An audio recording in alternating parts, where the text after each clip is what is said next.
ആകാരസൗഷ്ഠവം, ശബ്ദഗാംഭീര്യം, അങ്ങനെ ഒരു സൂപ്പർ താരമാകേണ്ട നടനാണ് ദേവൻ എന്നെനിക്ക് പലപ്പോഴും തോന്നിയിട്ടുണ്ട്. ഞാൻ വളരെ ചെറുതിലെ മുതൽ താങ്കളുടെ സിനിമകൾ കണ്ട ഒരു ആരാധകനാണ്. പക്ഷെ എന്തുകൊണ്ടാണ് ദേവൻ സൂപ്പർ സ്റ്റാർ ആകാതിരുന്നത്?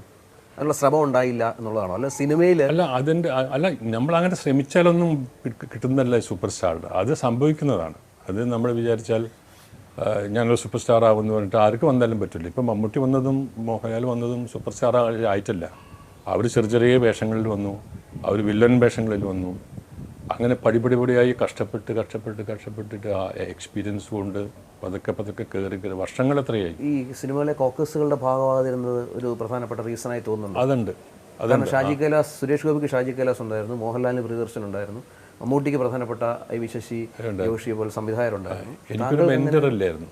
എനിക്കങ്ങനെ ഒരു മെൻറ്റർ എനിക്ക് എന്തോ അറിയില്ല, അങ്ങനെ ഒരു ഉണ്ടായില്ല. ഇപ്പോൾ ജോഷിയേട്ടനൊക്കെ നായർ സാബ് എന്ന പടത്തിന് ശേഷം എന്നെ നായകനാക്കിയിട്ട് സിനിമ പിടിക്കാനുള്ളൊരു പ്ലാൻ ഉണ്ടായിരുന്നു. ഹരിഹരൻ സാറിന് എന്നെ നായകനാക്കി പിടിക്കാനൊരു പരിപാടി ഉണ്ടായിരുന്നു. പക്ഷേ അതൊന്നും ഈ കോക്കസിൻ്റെ കൈപ്പെട്ട് എല്ലാം അസ്തമിക്കേണ്ടി വന്നു.